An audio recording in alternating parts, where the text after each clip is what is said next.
Hey, welcome to this live show. This is Learn the Tech.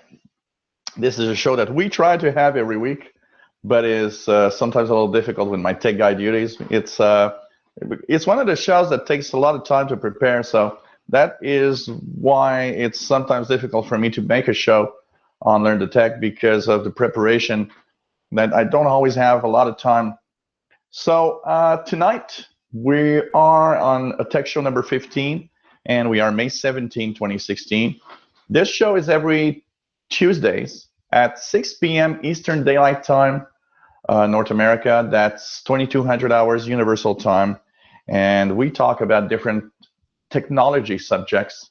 Tonight, we're going to talk about life in the universe. It's half technology, half just talking about, life in the universe and basically how we detect it and how we can detect it if we ever, because the first thing that we know about life in the universe is, except for Earth, we still have no idea if it exists somewhere else.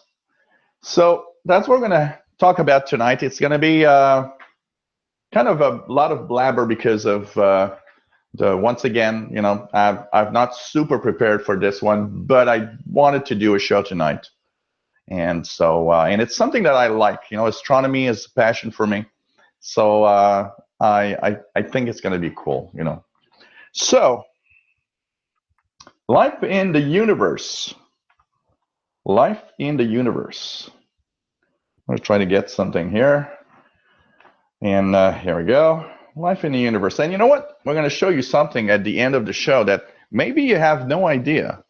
And that's you can use your own computer to actually search for life in the universe. And I'm going to show you how at the end. And actually, we'll show you the application is running on my computer right now here, though it doesn't actually use any power processing power when you use the computer for something else. So here we go. Are we alone in the universe is probably one of the fundamental questions we always, for ages. I mean, if you look at before Christ, before our modern era, there were people watching at the sky, looking up at the stars, and just thinking, are we alone? That's the big question of life in the universe. And, there's different types of people talking about this. First of all, life in the universe, it depends on a lot of things, religious beliefs, scientific beliefs. I'm a scientific guy. I love science. The first time I went to college, I actually studied in applied sciences. So it gives you an idea that science has been part of my life for a long time. And, searching for life in the universe is something special because as long, we still haven't found any life somewhere else. So it kind of makes us unique in a way, thinking, man, are we alone or not? And life in the universe is different forms. I mean, life in the universe doesn't mean little green man, doesn't mean it's, somebody like me making a hangout on some other planet at the other end of the galaxy. And it means a lot. It means it can be just, microbes, viruses, stuff like that. So what do we use? How we use our technology to try to detect stuff like that? It's kind of complicated. This is an area of astronomy that's probably one of the most difficult to operate because it's one where we have to understand what do we need to know that is kind of universal, that if we decide that we use this technology to check for life, works everywhere. And that we're not really sure. We're not really sure for a simple reason. We're not really sure how life somewhere else actually goes on. Is it the same across the universe, and we all share the same basics? And basically, so if we share the same basics, we'll have the same way of doing things. So we have ways of detecting human life. Let's apply that to somewhere else in the universe. Then again, maybe we're completely out of context. Maybe life has different ways of actually starting up and evolving into something. And basically, the way we try to detect is based on our knowledge of life, and it's different than the knowledge of life we would need because of that super weird creature that, like aliens, that creature that has acid for blood. Who knows? You know what? It's really complex, and there are things that we probably share, but there are things that we don't really know. And if you look at life on Earth, it's just so diversified. There are these extremophiles, these bacteria that actually live in volcanoes at extreme temperatures and weird environments that every other creature on the planet would be dying, including us. So we see that, and it's like, wow, okay, all of that can exist. How do we detect that when we use technologies to detect what usually we are? So life in the universe is, a major question. The first way that we look at life in the universe is, this is the Hubble Space Telescope. The Hubble Space Telescope is a magnificent piece of technology. This is a really amazing telescope. This is basically a mix of different technologies. It's a mix of, sorry, by the way, if the camera often gets out of focus. The mix of technology here is telescopes, visual telescopes, like we do. We use visual telescopes to look at the stars. We use our eyes. It also makes this something that everybody has, a camera. So we have a camera on our phones. We have digital cameras. Well, technically, the image taken by this telescope is kind of with a digital camera, if you want. It's that type of technology. Now, the digital camera in here, actually the digital cameras, because there are many, focuses on different frequencies of the spectrum. One is invisible light, so what we see. One is in infrared, what we don't see, but we sometimes feel as heat. One is in ultraviolet. So there are different frequencies at which the digital cameras are watching. And of course, all that is processing power, computers. There's computers on board this. And these computers not only guide, because this is kind of a robot telescope, it can be moved to view different things. And it is controlled by computers for processing the image, but that's not the total processing. This is the basic, the first raw processing of everything that this thing does. Then it comes back to Earth via radio signals. And here on Earth, we have these supercomputers that will enhance these images even more because we'll use the power here. The reason we use power here from our computers, some people might think, why isn't some of the processing done here? Well, you got to think about one thing. This is autonomous. This needs to draw power from solar panels to have computers working. And computers, when they work hard, everybody knows your computer heats up. When you're using a computer and it's really, really working hard, you hear the fans running and it really becomes warm. The same thing happens in space. If we have this process the images intensely, well, this will heat up more. This will require more power. So what do? We just put computers in here that are strong. They do the job. They do a certain job of first raw processing. but we'll send the images down so that we do it on Earth, because here, powering a computer is not as complex as powering a computer in there. But the computers in here are, basically very similar to the computers we use. That's one thing. So that's the first way we check at, the stars, and we try to find life. So with a telescope, we'll look at signs. Of course, the first obvious signs that would be nice is there some kind of weird flying object? Is there something that we can look at and see beyond? But, that's the first, and that's the first thing we ever use. So this is the modern version. Of course, the Hubble Space Telescope is the modern version of it. But you know what?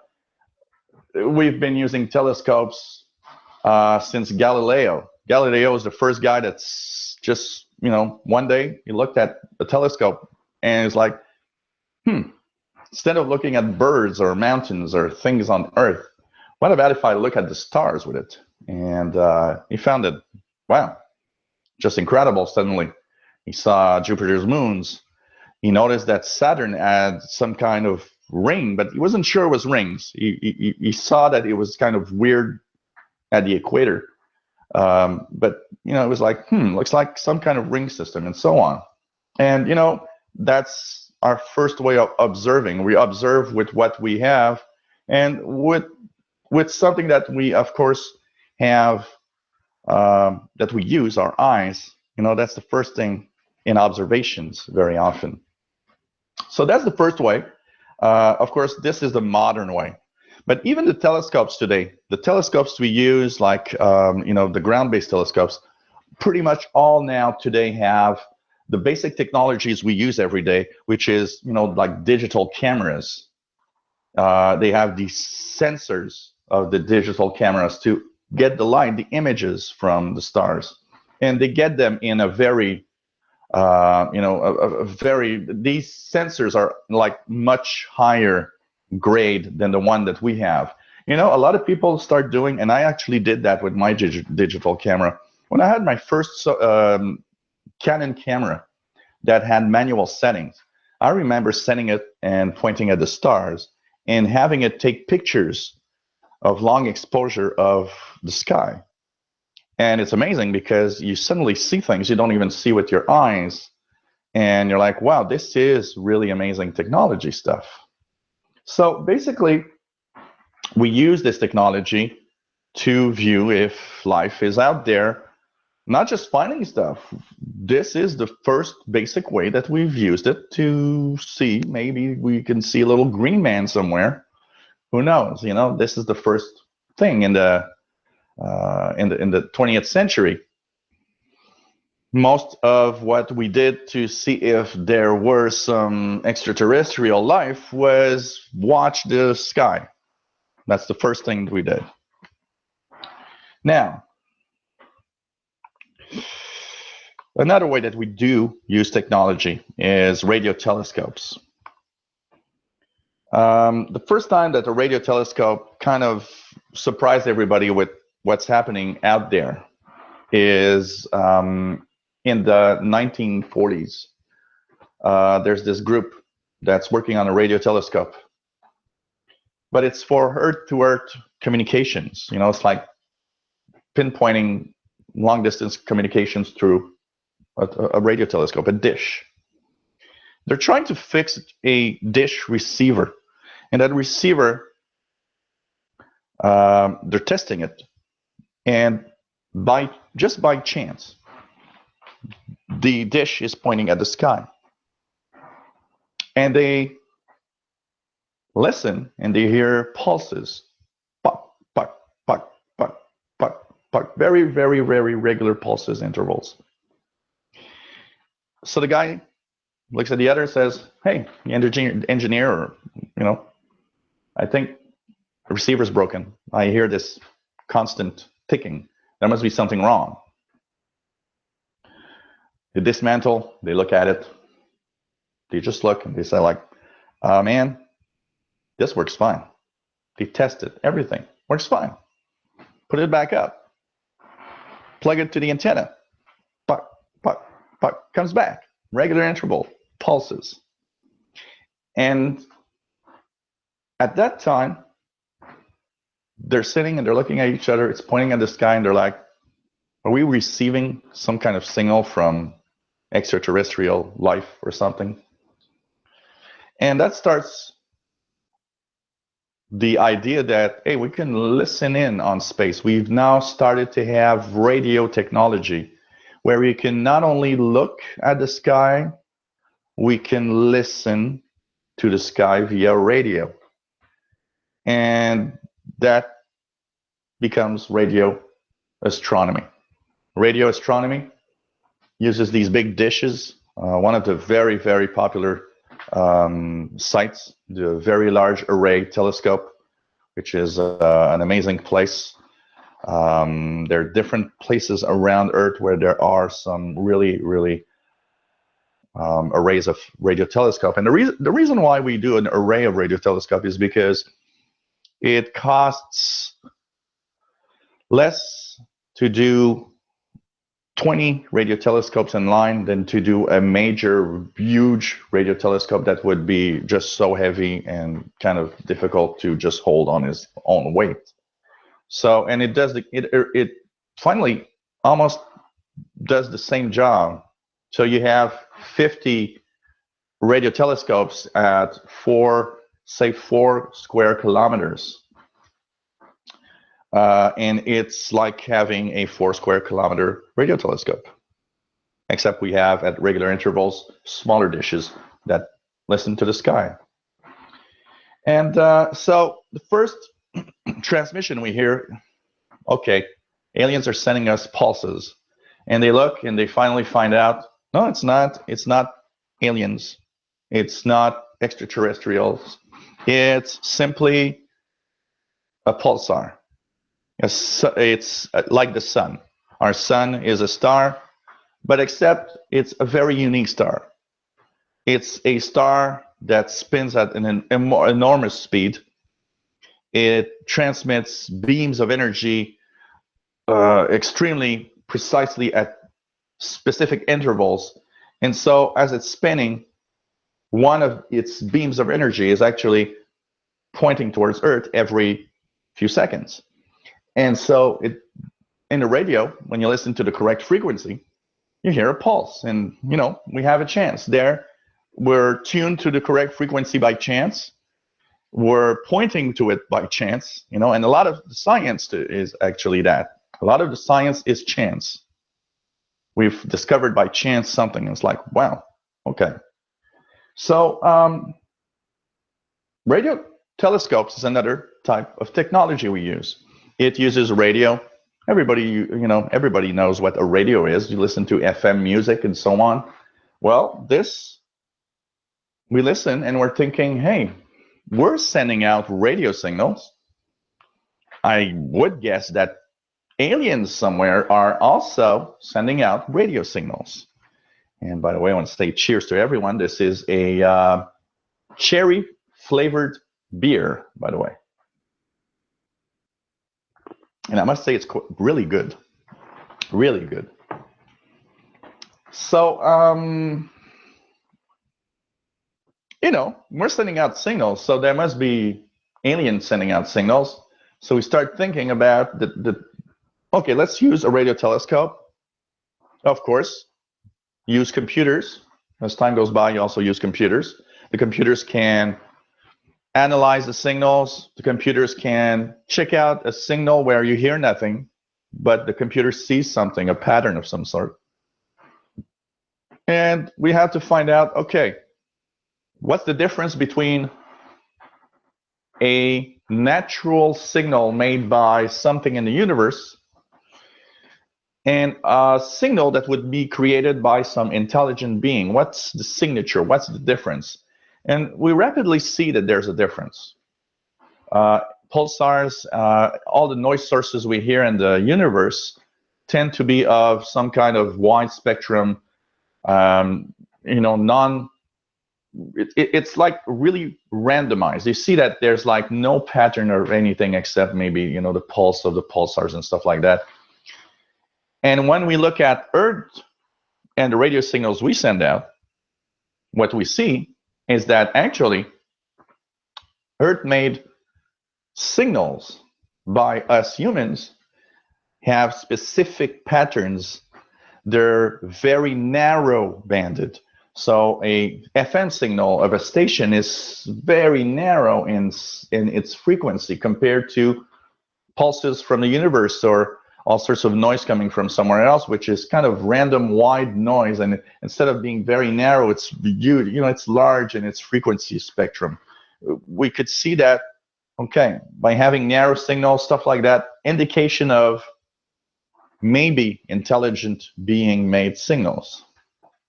But the radio technology also tells us there's a very wide spectrum to listen to. We have FM radio, for example, but there's signals on so many frequencies. The range of frequencies is amazing. It's finally, if we listen to one frequency, it's like listening to, it's like playing the lottery. One frequency in the whole radio spectrum, it's almost like winning the jackpot, and it's kind of hard. So how do we do that? So there are things that they've tried, sweeping frequency ranges, stuff like that.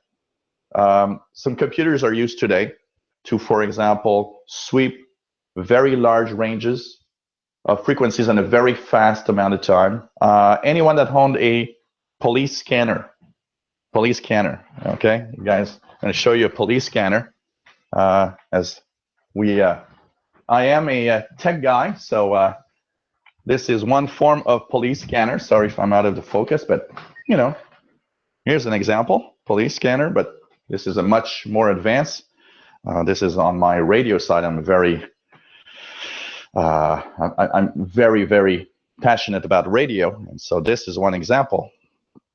So if you use one of these, you know that it can scan on its own, because these have a small computer basically in it that can sweep through frequency ranges, listen in. When it finds a signal, it stops. And of course, they use computer technology with radio technology. These things do also, but in a much more powerful way than this does. And they are extremely sensitive compared to this. So one of the things that somebody thought about is, what if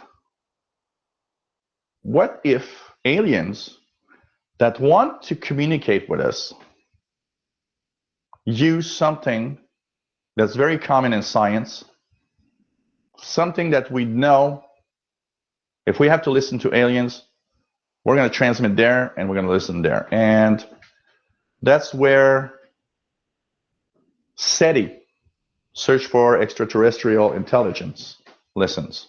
It's the frequency of the molecule of hydrogen. Okay? For example, I can receive this here. Basically, it's 1240 megahertz, 2 gigahertz. So, sorry for the noise. So this frequency range is what we use, 1240 megahertz or 1.2 gigahertz. So this is and not exactly. I'd have to enter the digits because there's a few digits to put, but it's the frequency of resonance of hydrogen.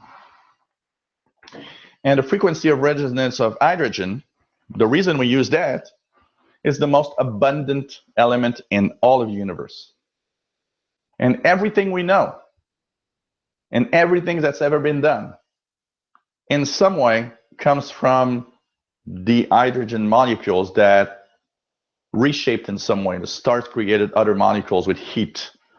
And the hydrogen and the other molecules started making all sorts of compounds, that make who we are. We're just a bunch of atoms bond together, basically. And so that means we start listening there. Aliens must be using that frequency to send signals to tell other people, oh, We're going to use that. Every intelligent civilization will know hydrogen is that on that frequency. It's the most abundant in the universe. Everywhere is the same. Let's use that. So we're listening there a lot. We hear nothing right now. We'll have a little exception to that in a very, very unique way in a few minutes. So radio telescope. Radio is another way of listening in. And of course, we coupled radio with computers. And that's how we do some listening or watching for aliens in the universe. Another way that we do searching for life in the universe. This is, by the way, the actual first ever image. Well, not first, but one of the first images of Mars. This, what you see here, is not the modern, we have modern spacecrafts on Mars right now. We have the rovers and everything, but this is the Viking spacecraft. Viking spacecraft is the first spacecraft to have successfully landed on the moon and taken color pictures of the planet. So this is really Mars, which is amazing. When I see a picture like this, I'm totally blown away that I can see the surface of another planet with something man-made, which is a robot controlled by computers. And it has, of course, and remember, Viking spacecraft is like 1977 or 6, something like that, 1976. These are the first, or some of the first, digital images. This has a digital camera inside it. And we're in 1976. And you know what? In 1976, we're not really thinking about digital cameras, if everybody remembers. You know what? I'm 47 years old. I remember in 1985, we would buy a cheap throwaway camera at the store to take pictures when we wanted. And they would come back out after we send the film out to get the pictures. This thing has a digital camera in 1976. Shows you how the technology for space exploration comes to us eventually. Like a lot of the technology for the military eventually comes to us in a form. But they are more advanced because they have a lot more money.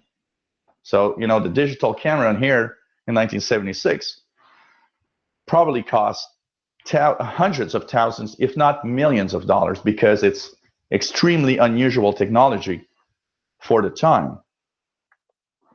So that's another way we explore and search for life, basically. We look at other planets or we visit other worlds with spacecrafts. So this is a picture from the Viking spacecraft. This is the Viking spacecraft, a spacecraft from 1976. Uses computers. That is probably something like a 286 or a 386 in power for 1976. And the reason why is because they put the money to have the most powerful computers. So we will get a 286 or 386 in the 80s, somewhere in the mid 80s for people that could buy, but they got it before. It's of course not a true 286 or 386. What I'm talking about is the same relative power of computing as such computers at the time. And basically, we use instruments that detect different types of proteins and molecules, and we go on another planet, and Mars still is pretty much one of the places where we still think today, if we find some traces of life, must be here. That must be the place, because everything indicates that that planet in the past resembled Earth really a lot and had some water. But now, remember, we're searching with the knowledge of how we are created. But still, we're in our own solar system, so we're thinking, yeah, it must resemble life on Earth, basically. And so this is interesting. And this is another way we're searching for life in the universe. We're looking at how can we basically find life? Well, let's build stuff that goes to another planet, that has instruments that can find molecules of methane or organic stuff in soil. Now, this is an example. Here you see this right here. This is like a little arm that just grabs and that just created, took some soil and put it in a little oven inside it. Its belly, basically. And here we have computers, once again, that are analyzing all the data and the information and sends this back to us via radio waves. So we advance in technology. We're getting more advanced. We're still, in the world of technology, we're probably not even 1% in knowledge of everything in the universe. But we are advancing. We're getting there. We're getting with robots, just amazing. Just thinking about this live show being broadcast over a network, goes around the world. People are watching me at different places around the world. It's like, wow, incredible when you think. So that's another way that we explore. We've now robotized it. We have robots because, think about it. It has arms, it moves, it can see, it can sense things. This is a robot. Okay, when we think of robots, we think of some kind of robot with arms that's going to walk and talk to you. Robots come in many forms. This is a specialized space exploration robot. And it uses computers, motors, it uses all sorts of technologies that we use every day. It has, like I said, one of the first digital cameras. These are the first digital cameras. This is amazing. They take pictures and send it back. They record on what back then is tape. If you've ever owned an old computer, remember my Commodore VIC-20, the first one I ever had a tape drive. We'd record data on a cassette.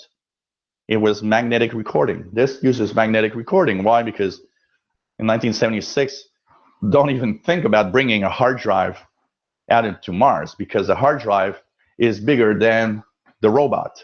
And so they're recording on tape and sending that back to Earth. But it's amazing when you think about it. Of course, one of the ways that we've been searching for life is by sending out signals. And that has a very, very huge debate. We receive signals, we're listening for signals, but we're trying also to send signals, and we did send some signals. We sent some signals in the form of messages. There was an experiment, I guess about 20 years ago. I'd say it's 15 to 20 years ago. I don't remember the exact date. But for some experiment, NASA sent out with 1 megawatt, that's 1 million watts of power in radio telescope, the song Across the Universe from the Beatles. But that came at a controversy. The controversy is maybe other aliens are quiet because they're scared of what's in the universe. When you look at movies, oh, you got E.T., that fun little alien that was lost on our planet and that's just so cute, and he just wants to go back home, and nothing is complex here except humans. We also got aliens with these extraterrestrials that come here and just don't care. Independence Day. Aliens are coming here because they just, we're going to conquer. And that's where the controversy started here, because a lot of scientific community people started saying, are we doing the right thing and saying to everyone, hey, here we are. What about if they're bad? Aren't we kind of exposing ourselves at a risk? And you know what? It's a very logical thing. We have to think about that too. Are aliens good or bad? We have no idea. And there are different theories on that. I remember one theory of that came out that was they must be good if they have the technology to come over here, because look at humans and how many times we came this close to pretty much extermination because we're too stupid and we want to blow ourselves up for some reason. And we can't, nobody can talk to each other really on the planet. We're divided in countries and we're like on the same planet, the same humans, but in kind of different worlds, everyone, So you look at here and it's like, you just want to kill each other basically. So a civilization that is like that never goes far enough to explore space because it kills itself before it ever happens. It does things, global warming, pollution, that eventually makes the species disappear. So they must be good if they get to the point of we are exploring the universe. Of course, there's other theories. Another one is, no, maybe they're bad. Being bad is what makes the civilization go ahead. And you get to a point where you actually need more resources, just like here with petrol, with oil. So somebody decides, okay, we got no more of what we need. Let's build a spacecraft and go somewhere else and use another planet's resource. And just look here. I don't know how many times I've heard people say, oh, there's oil on that planet probably. We could maybe go and get that. That's okay, let's go and take everything from everywhere in the universe, basically. So we've used radio. We've sent some messages. We have the spacecrafts that are sent out, that Voyager 1 and 2, that have these plates, pretty much explaining to anyone that would find it, any life that would find it, where we are, who we are, and some sounds of Earth and our voices and greetings and stuff. So we did a few transmissions. We are listening. We're still we haven't heard really anything special except this. This is the actual representation of the paper. You see it says wow here. And I'm pretty sure you can really read the wow there. This is in 1977. There's it's called the Big Ear Radio Telescope. It's a pair of telescopes that listens, and they are conducting search for extraterrestrial intelligence by listening. And it's computerized. This is computerized. This is a paper that was printed on a printer, and a computer is analyzing. The only difference is that the computer at the time is giving out these weird numbers that somebody can understand what it means, compared to today where a computer would probably have much more understandable type of language.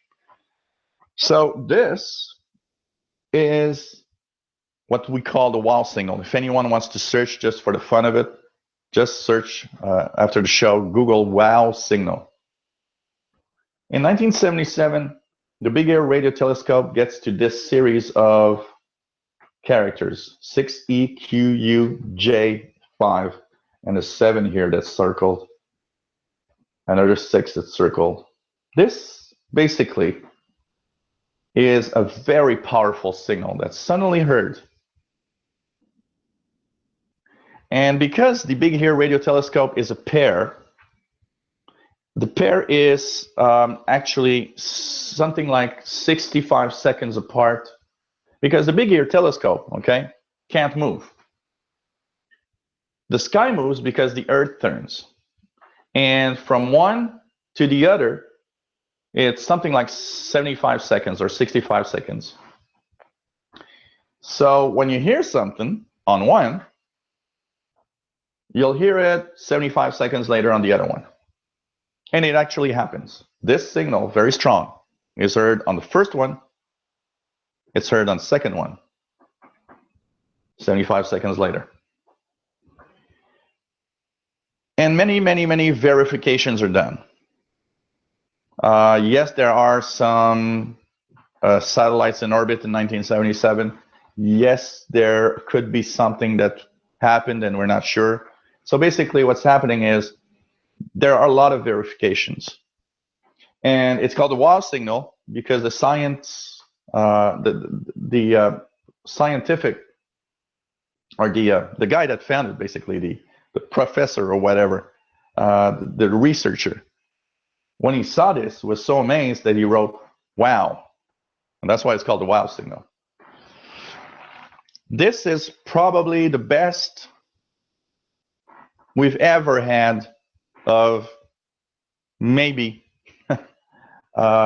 extraterrestrial communications. And as of today, it's still pretty much unexplained.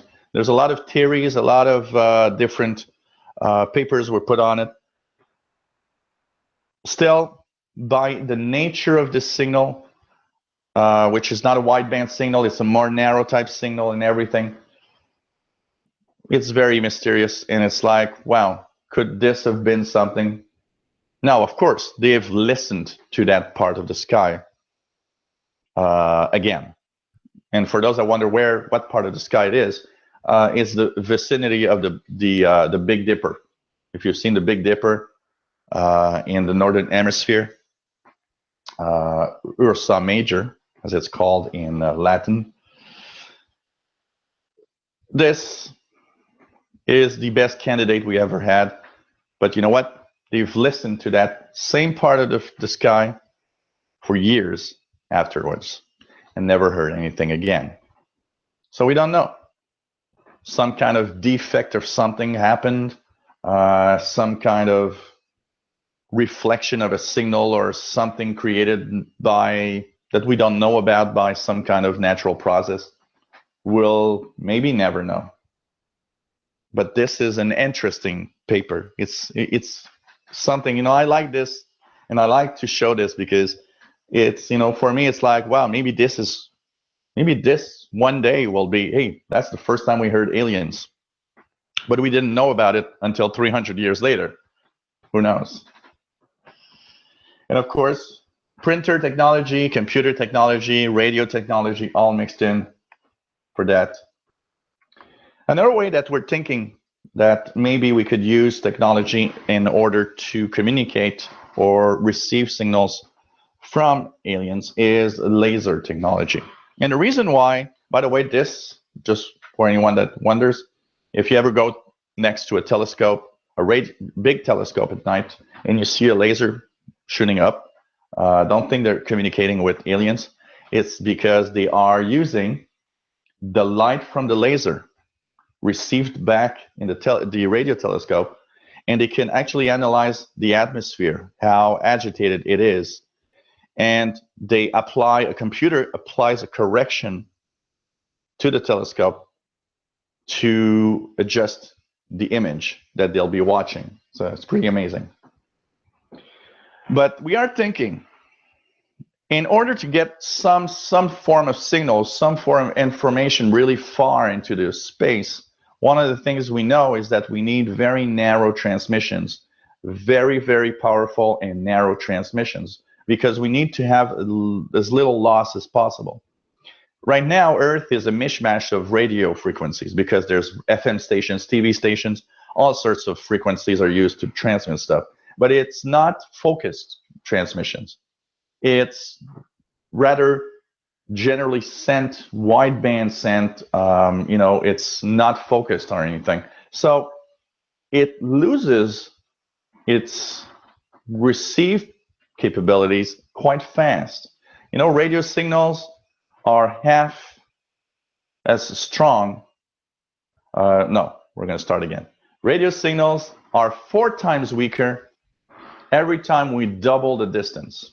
So if a transmitter is at 1 meter from me and I put it 2 meters from me, I doubled the distance, but the signal to me is 4 times weaker. So you see that the radio signals really weaken very fast in space. So lasers are one of the things that we're thinking because, okay, if we focus a beam of light really precisely and high power, it will go much farther than our radio transmissions right now. So that's another way of checking out. So there is some observations trying to find out, could there be some kind of laser beam being sent through space, communicating? We're even thinking, are some kind of alien civilizations now so advanced that they're beyond radio? They're sending out beams of laser lights from one planet to the other, and that's how they're communicating. So, are we listening correctly? Are we really using technology that aliens use? That's the thing here. Of course, all of that is possible. All of the immense work done with listening to aliens, trying to find and decode alien messages, trying to find some unusual pattern in a big ocean of noise that would indicate some form. It's done with supercomputers. You know why countries want to have supercomputers, the fastest in the world? China's working on one. Japan's working on one. The US is working on one. The country that has the biggest supercomputer can analyze so much data that the scientific advances are even more interesting.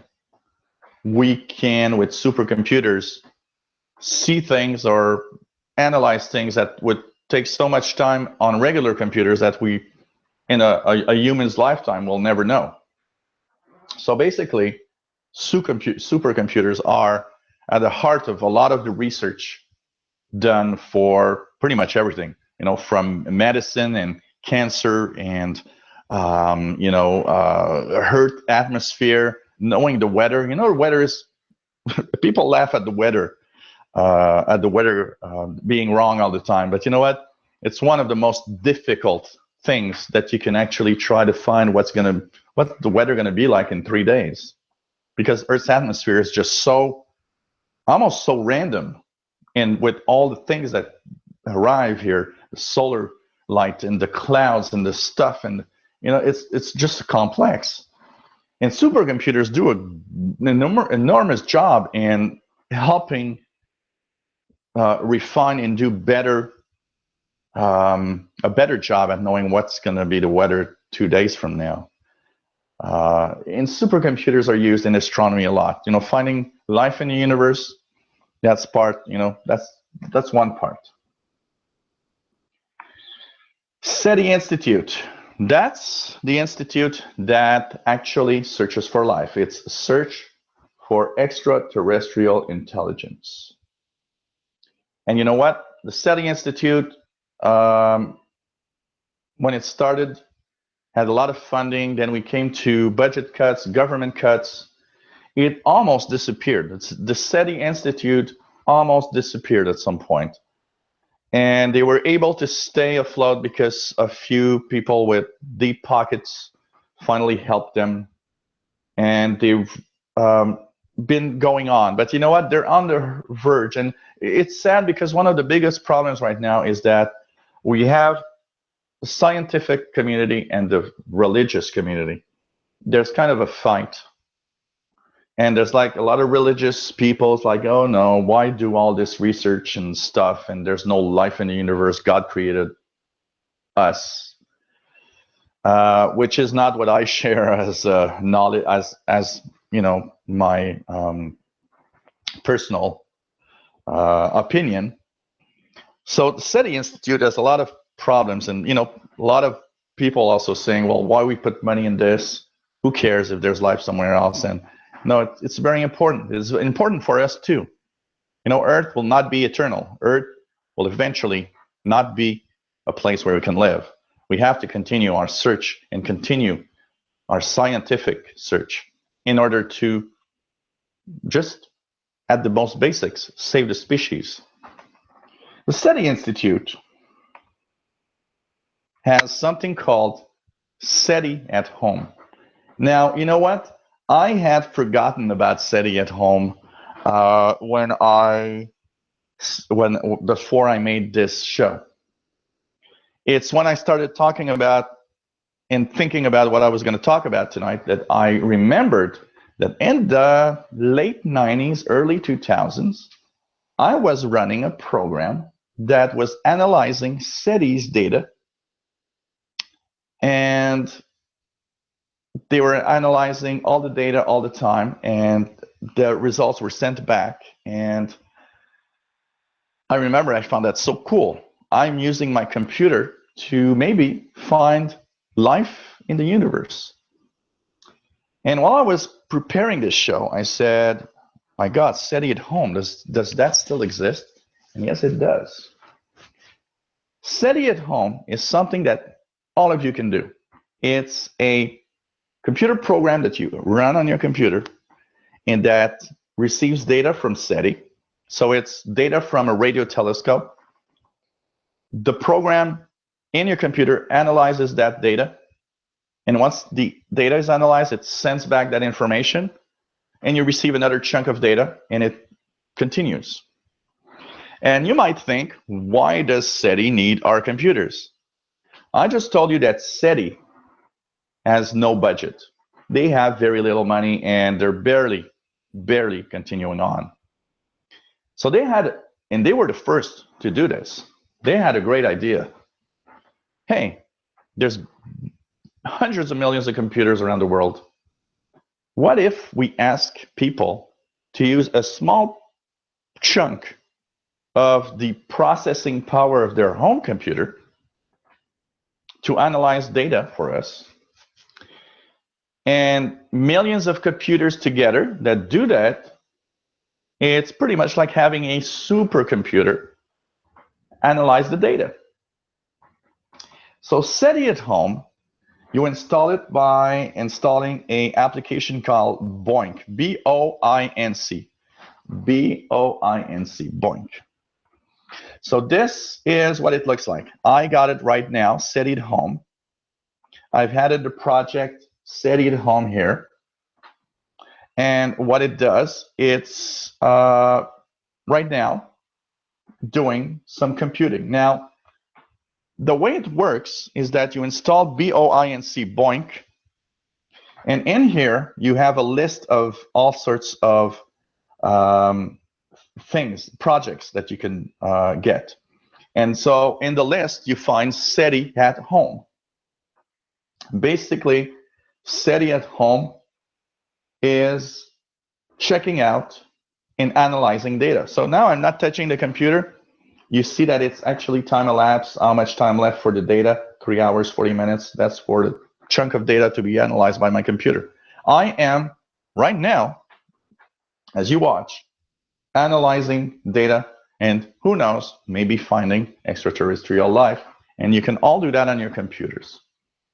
Now, I installed it here because this is a computer I don't use much except for doing live shows. So I'm thinking, well, since I don't use it a lot, this could be a good computer to just let go with search for extraterrestrial intelligence. So it does take some processing power. So you make sure that you choose, maybe you have an old computer lying around that's not doing anything. Why not dedicate it to search for extraterrestrial intelligence? That is something that could be really cool. And so, you know what? Maybe one day I'll hear about you, or you'll hear about me, because we've used this software. So it still exists, and we can help SETI maybe find some kind of extraterrestrial life. Who knows? So check it out. I think the website, if I go to SETI at home, you can Google SETI at home, hat with a hat sign. SETI at home is, this is the website, basically. So this is setiathome.ssl.berkeley.edu. And so you get here. Once you're here, it's going to give you on the left side the download and install, run the Boeing software. And you just install SETI at home and let it do what it wants to do and analyze the different projects. And who knows, maybe you'll be someone that's going to find extraterrestrial life, and you use your own little computer to do it, which is cool. And it's one of the great things that you can maybe help the scientific community, basically. So hope you enjoyed. This was the very unprepared, but since I have a lot of mouth and just go on and blab about everything all the time, I went on. It's better than ranting at Microsoft, like on my videos. Basically, this was Learn the Tech show number 15. Maybe you have a Learn the Tech show, technology, some kind of technology that you want me to talk about more, and dedicate a 1-hour show to it. It's, everything that I talk about here is something that you have sent me. It's something that somebody said, hey, that could be interesting.